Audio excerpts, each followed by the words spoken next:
Friends, welcome back to my channel. But ఈరోజు నేను చూపించే రెసిపీ వచ్చేసి ఉప్మా అండి. చాలా అంటే చాలా టేస్ట్గా చాలా బాగుంటుంది. తప్పకుండా ట్రై చేయండి. సో ఎప్పుడు టిఫిన్లో దోశ ఇడ్లీ కాకుండా ఈసారి అయితే ఇలా ఉప్మా అయితే ట్రై చేయండి ఇంట్లో ఉన్నప్పుడు. సో ఫస్ట్ ఈ ఉప్మా మనం ప్రిపేర్ చేసుకోవడానికి స్టవ్ మీద ఒక కళాయి పెట్టేసుకొని దాంట్లోనే 1 టేబుల్ స్పూన్ ఆయిల్ చేసుకోవాలి. ఆయిల్ కొంచెం హీట్ అయిన తర్వాత దాంట్లోనే జీడిపప్పు వేసేసుకొని దూరగా వేయించుకొని ఒక పక్కన పెట్టేసుకోవాలి. సో అదే ఆయిల్లోనే కొంచెం జీలకర్ర, అలాగే కట్ చేసి పెట్టుకున్న పచ్చిమిర్చి, ఆనియన్స్ ముక్కలు వేసేసుకొని ఫ్రై చేసేసుకోవాలి. అవి ఫ్రై అయిపోయిన తర్వాత ఎండుమిర్చి అలాగే కరివేపాకు వేసేసుకొని మంచిగా ఫ్రై చేసుకోవాలి. ఫ్రై అయిపోయిన తర్వాత టమాటా ముక్కలు వేసేసుకోవాలి. టమాటా పై నుంచి కొంచెం సాల్ట్ వేసుకోండి. సో అలా అయితే మనకు టమాటా ముక్కలు అనేది సాఫ్ట్గా కుక్ అయిపోతాయి.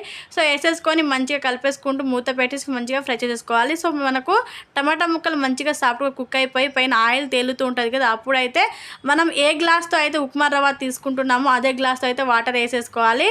సో నేను ఈ గ్లాస్తో అయితే 2 గ్లాసులు అయితే ఉప్మా రవ్వ తీసేసుకున్నాను. ఒక గ్లాస్కి వచ్చేసి నేను 2.5 గ్లాసులు అయితే వాటర్ అయితే వేసుకుంటానని నాకు కరెక్ట్గా సరిపోతుంది. సో ఇలా మనం వేసుకున్న తర్వాత మొత్తం కలిపేసుకొని సాల్ట్ ఏమైనా తక్కువ వేసేసుకొని మంచిగా వాటర్ అనేది బాయిల్ చేసుకోవాలి. సో బాయిల్ చేసుకున్న తర్వాత మనం ఉప్మా రవ్వ వేసేసుకొని మంచిగా కలిపేసుకోవాలండి. సో ఎక్కడ చూడండి, నేను వీడియోలో ఏ విధంగా అయితే చూపిస్తున్నాను ఇదే విధంగా అయితే ట్రై చేయండి. చాలా బాగుంటుంది.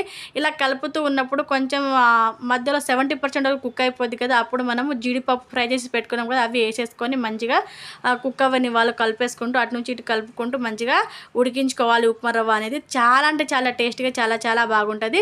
సో మనకు ఉప్మా రవ్వ ఎలా ఉడికిపోయిందో తెలుసుకోవాలంటే ఇక్కడ చూడండి, మనము కలుపుతూ ఉన్నప్పుడు మనకు కళాయి నుంచి సపరేట్ అవుతూ ఉంటుంది కదా ఉప్మా, అప్పుడైతే మనకు పర్ఫెక్ట్గా కుక్ అయిపోయినట్టే. అలా ఉన్నప్పుడు అయితే స్టవ్ అయితే బంద్ చేసుకోండి. సో బంద్ చేసుకున్న తర్వాత వేడిగా ఉన్నప్పుడే సర్వ్ చేసుకొని తినేయండి. దీనికి కాంబినేషన్గా టమాటా పచ్చిమిర్చి పచ్చడి అయితే చేసుకొని తినండి. చాలా బాగుంటుంది. ఈ విధంగా ట్రై చేసి మీరు టేస్ట్ చేసిన తర్వాత మీ ఫీడ్బ్యాక్ అయితే కామెంట్ సెక్షన్లో కామెంట్ చేయండి. ఇలాంటి మంచి రెసిపీ వీడియోస్ కోసం మంచిని తప్పకుండా సబ్స్క్రైబ్ చేసుకొని అలాగే లైక్ చేయండి. ఇలాంటి మంచి వీడియోస్ అయితే మీ ఫ్యామిలీ సర్కిల్లో ఎవరైనా ఇష్టం ఉన్న వాళ్ళు ఉప్మా ఉంటారు కదా, వాళ్ళకైతే షేర్